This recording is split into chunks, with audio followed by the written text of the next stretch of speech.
Kufur itu adalah keji. Kemaksiatan itu adalah kekejian.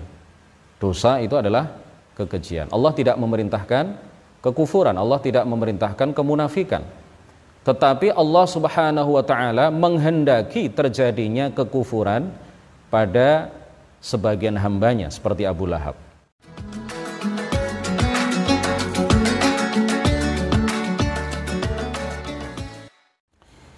Bismillah, alhamdulillah, wassalatu wassalamu ala sayyidi Muhammadir Rasulillah wa ala alihi wa sahbihi wa mawalah wa la hawla wa la quwwata illa billah. Para peserta kajian kitab Matan Jauharat Tauhid yang mudah-mudahan semuanya dirahmati oleh Allah Subhanahu wa taala.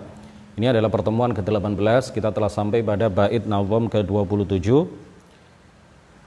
Minggu yang lalu, Selasa yang lalu kita telah membahas bait nazam ke-27. Malam ini insyaallah akan kita lanjutkan pembahasan bait nazam yang sama dengan yang kita kaji pada Selasa yang lalu. Karena memang belum selesai, belum tuntas kajiannya, kita tuntaskan kajian bait nazam ke-27 insyaallah pada malam hari yang insyaallah penuh kemuliaan ini. Qala al-muallifu rahimahullahu ta'ala wa nafa'ana bihi wa bi'ulumihi wa amaddana bi amdadihi wa afadha alaina min barakatihi amin. Wa qudratun iradatun wa ghayarat amran wa ilman wa ridha kama thabat. Wa qudratun iradatun, sifat qudrah, sifat iradah ini sudah kita sampaikan penjelasannya pada Selasa yang lalu. Wa ghayarat, dan sifat iradah itu ghayarat,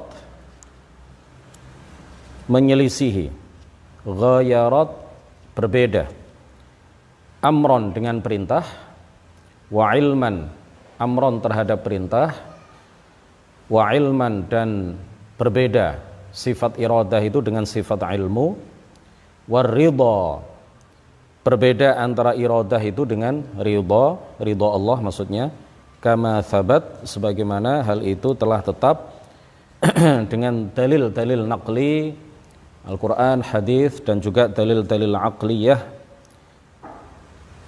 argumentasi yang berdasarkan logika atau akal yang sehat. Baik, qudrah iradah telah kita sampaikan penjelasannya. Malam ini insyaallah kita akan menjelaskan apa yang dimaksud dengan perkataan muallif bahwa sifat iradah Allah itu ghayarat berbeda, menyelisihi, berbeda dengan amron, berbeda dengan perintah. Tetapi sebelumnya saya ingin menegaskan beberapa hal terkait dengan sifat qudrah iradah dan juga terkait dengan kesepakatan para ulama bahwa Allah adalah pencipta segala sesuatu.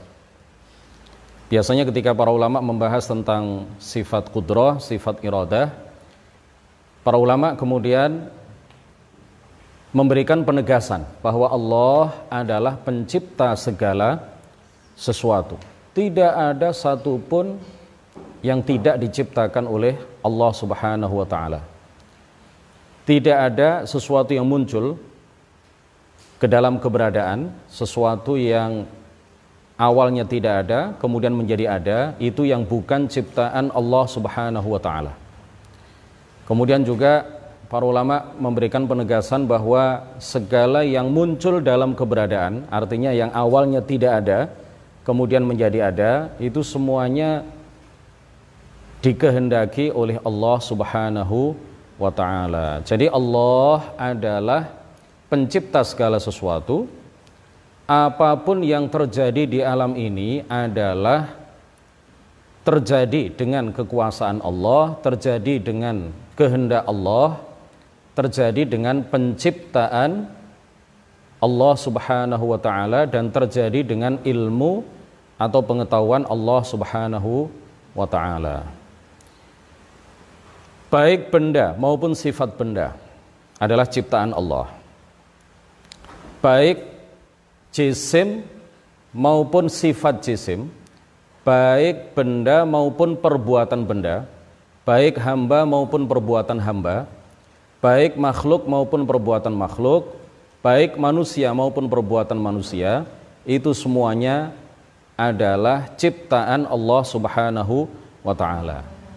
Ini perlu ditegaskan karena ada sebagian kalangan yang menjelaskan propaganda pemikiran mereka bahwa Allah hanya menciptakan jasad kita, sementara perbuatan kita yang menciptakannya adalah kita sendiri.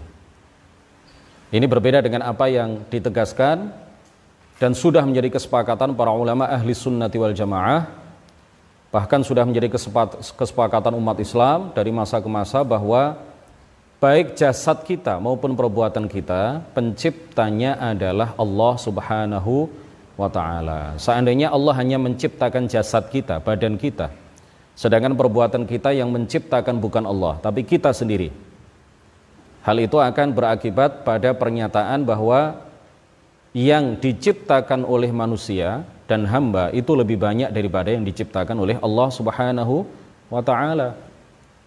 Dan itu bukan memuji Allah, tetapi itu adalah penghinaan terhadap Allah Subhanahu wa ta'ala. Jasad kita hanya satu, tapi perbuatan kita dalam hitungan 1 menit berapa perbuatan yang kita lakukan. Kedipan mata ini adalah perbuatan, disebut fi'al ya oleh para ulama tauhid. Detak jantung, kemudian mengalirnya darah, kemudian gerakan tangan, diam kita, pikiran kita, lintasan hati kita, kerentek kata orang Jawa, besitan di dalam hati kita dan pikiran kita, itu semuanya adalah perbuatan kita.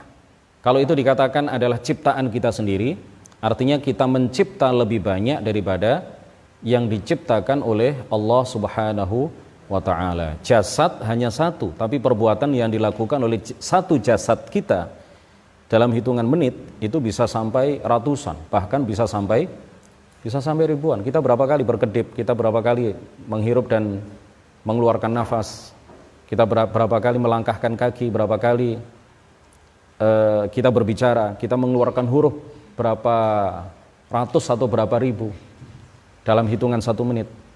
Itu artinya perbuatan kita itu lebih banyak daripada jasad kita.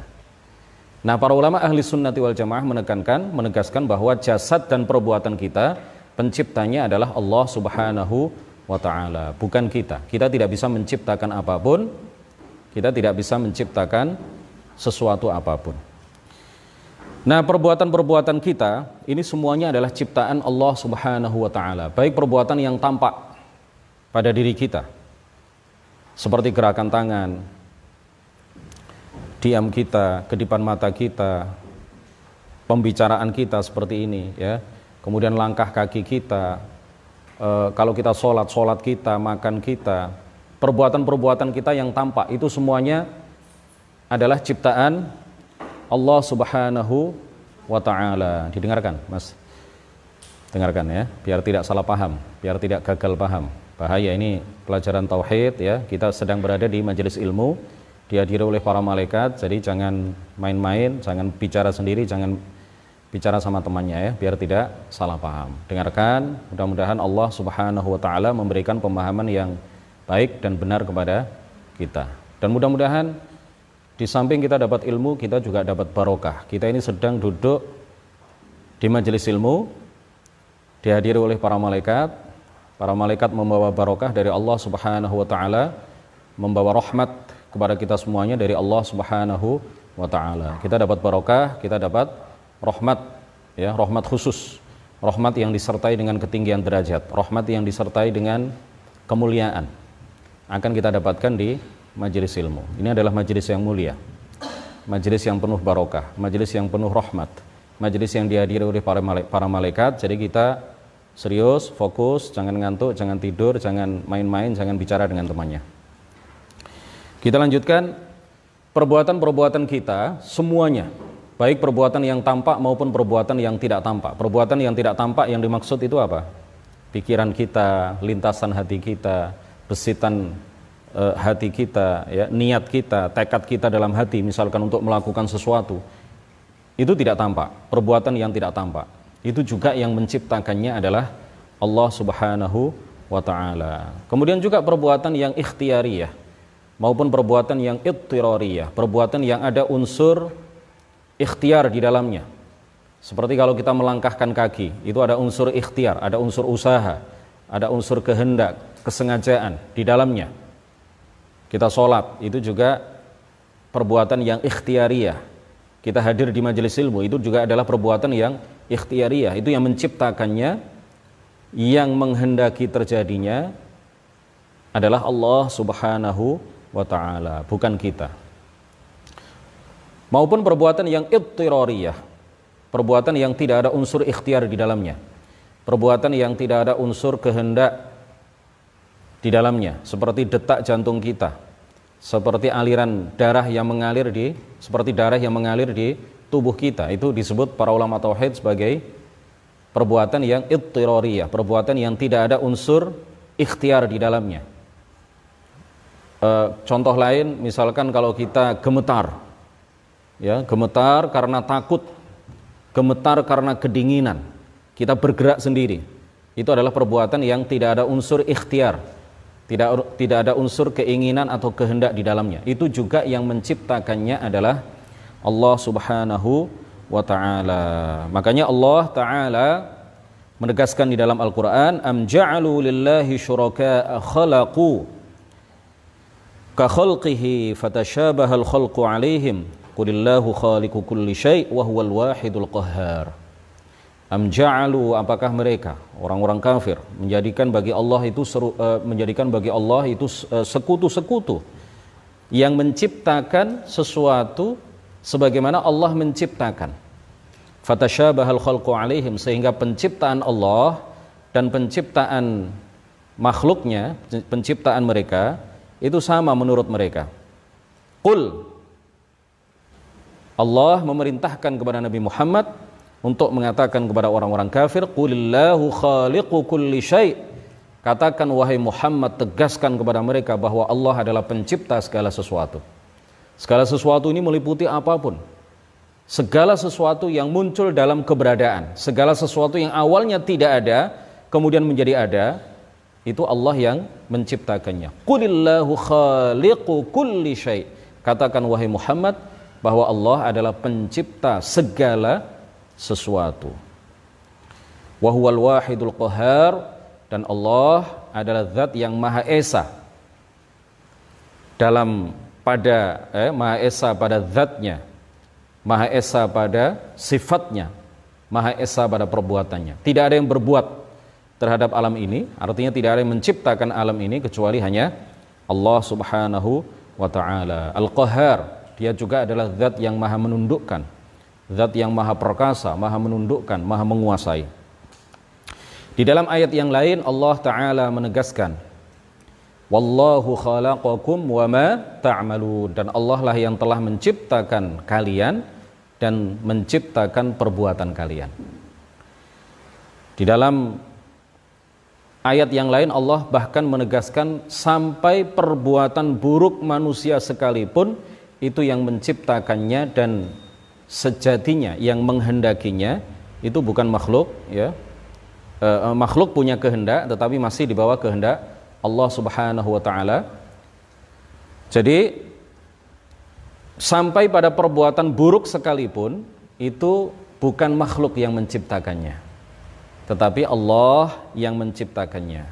Sebagaimana ditegaskan oleh Allah Subhanahu wa ta'ala, qul a'udzu birabbil falaq min syarri ma khalaqa, min syarri ma khalaqa, dari keburukan yang Ia ciptakan. Jadi keburukan itu yang menciptakannya adalah Allah Subhanahu wa ta'ala. Keburukan itu adalah kekufuran, kemunafikan, perbuatan mencuri, perbuatan-perbuatan dosa dan semacamnya, perbuatan maksiat, ya.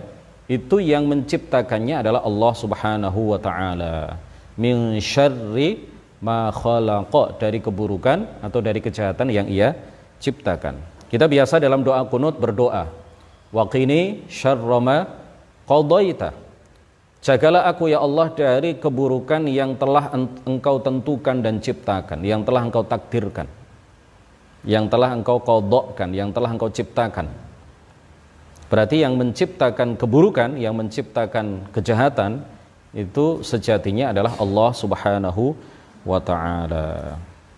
Di dalam ayat yang lain Allah Subhanahu wa ta'ala berfirman, "Wala tuti' man aghfalna qalbahu an dzikrina." Janganlah engkau menaati orang yang telah aku lalaikan hatinya dari mengingat kami. Aku lalaikan, kata Allah, hatinya, itu maksudnya aku ciptakan di dalam hatinya kelalaian. Jadi sampai hati yang lalai, itu yang menciptakannya adalah Allah Subhanahu wa ta'ala. Dalam ayat yang lain Allah ta'ala berfirman, "Wa asirru qawlakum awijharu bih." Gimana ayatnya? Surat Tabarak, hafal semuanya. "Wa asirru qawlakum awijharu bih innahu alimun bidzatis sudur ala ya'lamu man khalaqa wa huwal latiful khabir." Wa asirru qawlakum, dan rahasiakanlah ucapan kalian, lirihkanlah ucapan kalian, awijharu bih, atau tampakkanlah atau nyaringkanlah ucapan kalian. Innahu alimun bidzatis sudur, sesungguhnya Allah Subhanahu wa ta'ala maha mengetahui isi hati kita. Baik ucapan itu kita ucapkan ataupun hanya kita simpan dalam hati, Allah itu maha mengetahui isi hati kita. Ala ya'lamu man khalaqa, ala ya'lamu man khalaqa. Pantaskah kalau dikatakan bahwa Allah yang menciptakan itu semuanya tidak mengetahui itu semua? Jadi Allah yang menciptakan itu semua yang disebutkan di dalam ayat sebelumnya. Makanya Allah mengetahui itu semua. Allah yang menciptakan ucapan kita, Allah yang menciptakan perkataan kita yang tampak, perkataan kita yang keras, dan perkataan kita yang lirih, itu semuanya yang menciptakannya adalah Allah. Bahkan isi hati kita, apa yang terlintas dalam hati kita, apa yang kita pikirkan, apa yang kita tekadkan, apa yang kita niatkan, apa yang terbesit di dalam hati, itu semuanya penciptanya adalah Allah Subhanahu wa ta'ala. Sebagaimana ditegaskan langsung oleh Allah di dalam ayat ini, menginformasikan, memberikan kabar kepada kita bahwa itu semuanya yang menciptakan adalah Allah Subhanahu wa ta'ala. Bahkan sebagaimana dijelaskan di dalam sebuah hadis dan juga dikatakan oleh para sahabat, ya, Allah Ta'ala khalaqa kulla syai' biqadar hatta al-'ajza wal kaisah. Sesungguhnya Allah Subhanahu wa ta'ala adalah zat yang menciptakan segala sesuatu biqadar, dengan ukuran masing-masing, dengan kadar masing-masing. Hatta al-'ajza wal kaisah, sampai al-'ajz wal kais. Al-'ajz itu kelemahan berpikir. Yang dimaksud di sini, al-kais itu artinya kecerdasan. Sampai kecerdasan seseorang itu penciptanya adalah Allah, sampai ke lawannya cerdas itu apa? Sampai kelemahan berpikir seseorang, ketika seseorang tidak cerdas, itu ketidakcerdasannya itu juga penciptanya, hakikatnya yang menciptakannya adalah Allah Subhanahu wa ta'ala. Oleh karena itu wajib diyakini bahwa segala sesuatu adalah ciptaan Allah Subhanahu wa ta'ala. Kita hanya punya kasab, kita hanya punya ikhtiar dan kehendak, tetapi ikhtiar kita tidak akan terlaksana, tidak akan terwujud kecuali apabila diciptakan dan dikehendaki oleh Allah Subhanahu wa ta'ala. Usaha kita tidak akan terwujud, kehendak kita tidak akan terlaksana, terrealisir kecuali apabila dikehendaki dan diciptakan oleh Allah Subhanahu wa ta'ala. Inilah aqidah ahli sunnati wal jamaah.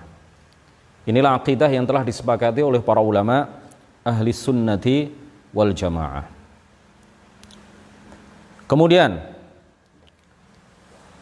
dijelaskan di dalam bait nazam penggalan kedua, bait nazam ke-27, bagian kedua. Wa ghayarat amron Iradah Allah Subhanahu wa taala itu berbeda dengan perintahnya. Jadi kehendak Allah itu tidak sama dengan perintah Allah. Perintah Allah tidak sama dengan kehendak Allah Subhanahu wa taala.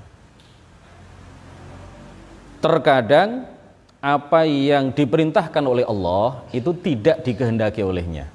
Sebaliknya, apa yang dikehendaki olehnya itu terkadang tidak diperintahkannya. Contohnya apa? Allah Subhanahu wa taala memerintahkan kepada Nabi Ibrahim alaihissalam untuk menyembelih Nabiullah Ismail alaihissalam. Tapi Allah tidak menghendaki hal itu. Allah memerintahkan Nabi Ibrahim menyembelih Nabi Ismail, tetapi Allah tidak menghendaki terjadinya penyembelihan itu. Paham ya? Jadi apa yang dia perintahkan belum tentu dia kehendaki. Jangan samakan antara Allah dengan kita. Berbeda antara Allah dengan kita. Kalau kita makhluk, apa yang kita perintahkan itu yang kita kehendaki. Biasanya begitu. Dan apa yang kita kehendaki itulah yang kita perintahkan. Tapi kalau Allah, perintah dengan kehendak Allah itu tidak identik, tidak sama, berbeda. Ya, berbeda. Allah Subhanahu wa taala memerintahkan keimanan kepada Abu Lahab misalkan, tetapi Allah tidak menghendaki terjadinya keimanan pada diri Abu Lahab. Keimanan Abu Lahab, ya, Allah memerintahkan Abu Lahab untuk beriman, tetapi Allah tidak menghendaki Abu Lahab beriman. Makanya sampai mati pun dia mati dalam keadaan kafir. Allah memerintahkannya untuk beriman, tetapi Allah tidak menghendaki terjadinya keimanan itu pada diri Abu Lahab. Jadi jangan sampai ada yang memahami seperti ini. Allah memerintahkan keimanan kepada Abu Lahab, Allah memerintahkan orang-orang kafir termasuk Abu Lahab untuk beriman, tetapi Abu Lahab bisa mengalahkan perintah Allah sehingga dia tidak beriman. Nah, ini kan tidak masuk akal. Jadi apa yang diperintahkan oleh Allah Subhanahu wa taala itu belum tentu dikehendaki olehnya. Contohnya adalah seperti imannya Abu Lahab. Allah memerintahkannya beriman, tetapi Allah tidak menghendaki terjadinya keimanan pada diri Abu Lahab. Begitu juga sebaliknya. Apa yang dikehendaki oleh Allah Subhanahu wa taala itu belum tentu diperintahkan olehnya. Contohnya seperti apa? Kufru Abu Lahab. Kekufuran Abu Lahab. Allah Subhanahu wa taala menghendaki terjadinya kekufuran pada Abu Lahab, tetapi Allah tidak memerintahkannya untuk melakukan kekufuran. Makanya dia Allah memerintahkan yang baik, karena Allah taala menegaskan innallaha la ya'muru bil fahsya. Allah Subhanahu wa taala tidak memerintahkan kepada kekejian. Kufur itu adalah keji. Kemaksiatan itu adalah kekejian. Dosa itu adalah kekejian. Allah tidak memerintahkan kekufuran, Allah tidak memerintahkan kemunafikan. Tetapi Allah Subhanahu wa taala menghendaki terjadinya kekufuran pada sebagian hambanya seperti Abu Lahab. Mana dalilnya kalau segala sesuatu yang terjadi itu dikehendaki oleh Allah Subhanahu wa taala? Sudah kita sebutkan pada pertemuan sebelumnya. Tapi setelah saya putar rekamannya, ternyata belum saya artikan, ya. Saya kira semuanya sudah paham gitu aja. Saya menyebutkan beberapa dalil, di antaranya adalah ayat Al-Qur'an, dalil yang menunjukkan bahwa segala apa yang terjadi ini adalah kehendak Allah Subhanahu wa taala, termasuk kekufuran, termasuk kemaksiatan, termasuk perbuatan dosa. Ini ditegaskan oleh Allah Subhanahu wa taala di dalam ayat Al-Qur'an, di antaranya faman yuridillahu ayyahdiyahu yashrah sadrahu lil Islam. Barang siapa yang Allah kehendaki ia beri petunjuk, ia beri hidayah, maka Allah akan lapangkan dadanya untuk menerima Islam. Wa may yurid an yudillahu wa may yurid ay yudillahu yaj'al sadrahu dayyiqan haraja. Dan barang siapa yang Allah kehendaki untuk ia sesatkan, berarti kesesatan yang terjadi pada diri hamba itu adalah terjadi dengan penciptaan dan kehendak Allah Subhanahu wa ta'ala. Dan barang siapa yang Allah kehendaki ia sesatkan dirinya, ia sesatkan orang tersebut, maka Allah akan menjadikan dadanya dayyiqan, sempit, harajan, sesak, tidak mau menerima hidayah, tidak mau menerima kebenaran. Allah Ta'ala juga berfirman, wa ma tasyauna illa ayyasha Allahu rabbul alamin. Wa ma tasyauna illa ayyasha Allahu rabbul alamin. Dan tidaklah kalian memiliki kehendak kecuali wa ma tasyauna, dan sejatinya kalian tidak memiliki kehendak, ya, atau kalian punya kehendak tetapi masih di bawah kehendak Allah Subhanahu wa ta'ala. Kita ini punya kehendak, ya, kita punya kehendak. Ada kehendak pada diri kita. Kita ingin makan, kita ingin sholat, kita ingin hadir di majelis ilmu. Kan merasa kita kan kalau punya keinginan, punya niat, punya kehendak, ya, merasa kita, terasa itu. Bukan seperti robot yang dikendalikan ya, dari suatu tempat misalkan, kemudian kita tidak punya kehendak sama sekali. Kita punya kehendak, tetapi kehendak kita masih di bawah kehendak Allah Subhanahu wa ta'ala. Jadi kesesatan, kekufuran, ini semuanya adalah ciptaan dan kehendak Allah Subhanahu wa ta'ala. Baik. Kemudian lanjutan dari bait nazam ke-27, wa ilman. Iradah itu juga berbeda dengan sifat ilmu. Sifat iradah Allah itu berbeda dengan sifat ilmu. Jadi jangan samakan antara iradah dengan ilmu. Kenapa? Karena sifat ilmu itu ta'alluqnya, kaitannya adalah dengan al-wajib wal jaiz wal mustahil. Sifat ilmu itu berkaitan dengan sesuatu yang wajib akli, yaitu Allah dan sifat-sifatnya. Sudah pernah kita bahas wajib akli itu apa, ya. Kemudian ilmu Allah juga berkaitan dengan jaiz akli. Ini juga sudah kita bahas apa itu jaiz akli. Kemudian ilmu Allah juga berkaitan dengan mustahil akli.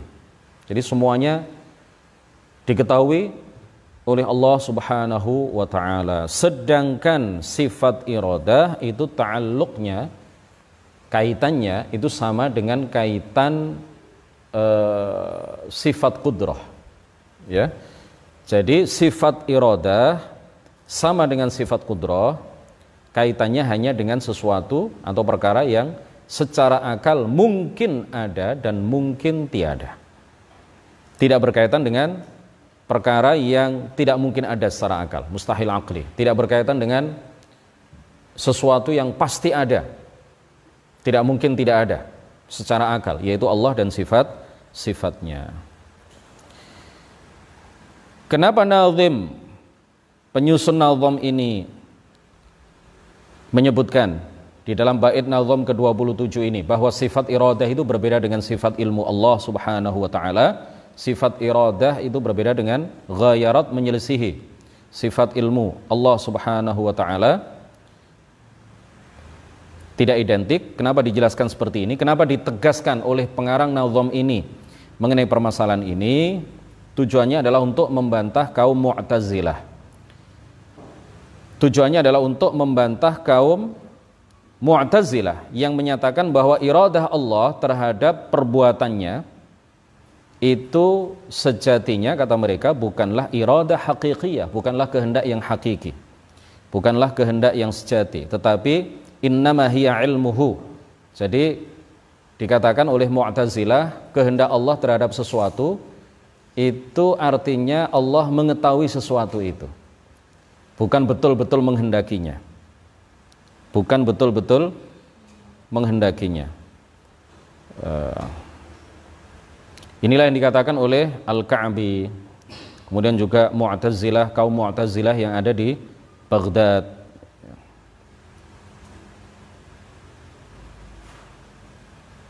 Dan seterusnya. Ini langsung ke bait nazam ke-27 bagian terakhir, war-ridha. War-ridha. Sifat iradah Allah Subhanahu wa taala itu juga berbeda dengan ridhonya. Apa yang ia kehendaki belum tentu dia ridhoi. Belum tentu dia ridhoi. Allah Subhanahu wa taala menghendaki terjadinya keburukan, tetapi Allah tidak meridhoi keburukan. Wala yarda li'ibadihil kufr. Allah Subhanahu wa taala tidak meridhoi kekufuran bagi hamba-hambanya. Tetapi Allah menghendaki sebagian hambanya kufur, sesat, sebagaimana yang tadi sudah kita sampaikan dalam beberapa ayat Al-Qur'an yang difirmankan oleh Allah Subhanahu wa taala. Tetapi perlu ditegaskan bahwa ridha Allah, ya, ridha Allah, begitu juga murka Allah itu bukan infial, bukan merupakan luapan emosi atau luapan perasaan. Tidak seperti ridha kita, tidak seperti kemarahan kita. Ridha Allah itu bukan dalam arti infial, bukan dalam arti luapan perasaan atau luapan emosi, ya. Ridha kita itu adalah emosional, ya, luapan perasaan, ekspresi dari senangnya kita, senang, ya. Kalau kita senang itu kita luapkan dalam bentuk-bentuk tertentu. Ridha Allah itu bukan seperti itu, bukan infial, bukan apa ya kalau diterjemahkan infial, ya emosi atau luapan perasaan, ya. Kemudian ghadab Allah, murka Allah itu juga bukanlah infial, bukanlah luapan perasaan seperti kita. Allah Subhanahu wa taala menegaskan di dalam Al-Qur'an radhiyallahu anhum. Allah juga menegaskan ghadiballahu alaihim. Jadi kita sifati Allah Subhanahu wa taala dengan sifat ridha. Kita sifati Allah Subhanahu wa taala dengan sifat ghadab, sifat murka. Tetapi sekali lagi ridha dan murka Allah itu bukan infial, bukan luapan emosi, bukan luapan perasaan seperti murka dan ridhonya manusia. Tidak sama dengan ridha dan murkanya manusia. Sebagian ulama ahli sunnati wal jamaah berpendapat bahwa murka dan mahabbah serta ridhonya Allah Subhanahu wa taala ini sejatinya adalah kehendaknya. Jadi sama antara tadi pendapat yang pertama mengatakan ridhonya Allah itu berbeda dengan kehendak Allah. Apa yang dikehendaki Allah belum tentu diridhoi oleh Allah Subhanahu wa taala. Tetapi sebagian ulama ahli sunnati wal jamaah berpendapat bahwa ridha dan murkanya Allah itu kembali ke sifat iradah. Artinya jika Allah Subhanahu wa taala menghendaki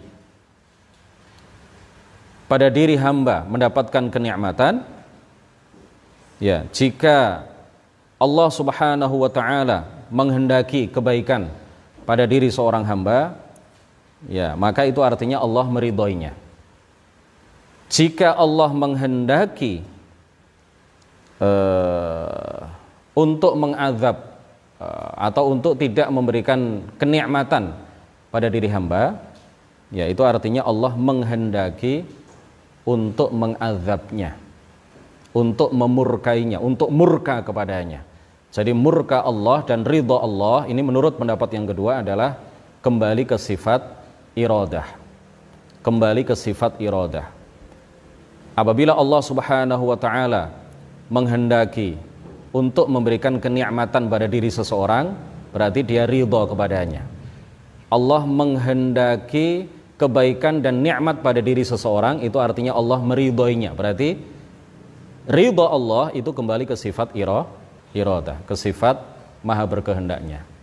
Begitu juga murka Allah, menurut pendapat yang kedua ini juga kembali ke sifat iradah. Artinya apabila Allah Subhanahu wa taala menghendaki untuk menyiksa seseorang, tidak memberikan kenikmatan kepada seseorang, itu artinya Allah menghendaki kemurkaan kepadanya. Allah menghendaki kemurkaan kepadanya. Demikian kajian kita pada malam hari yang insya Allah penuh keberkahan ini.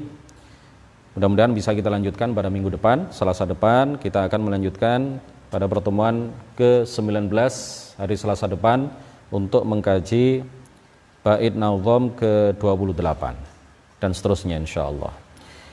Subhanakallahumma wa bihamdik asyhadu an la ilaha illa anta astaghfiruka wa atubu ilaik. La ilaha illallah. Allahumma shalli ala sayyidina Muhammad wa ala alihi wa sahbihi wa sallim. Rabbi ighfirli wa liwalidayya wa lil mu'minina wal mu'minat wallahul muwaffiq ila aqwamit thariq. Wassalamu alaikum warahmatullahi wabarakatuh.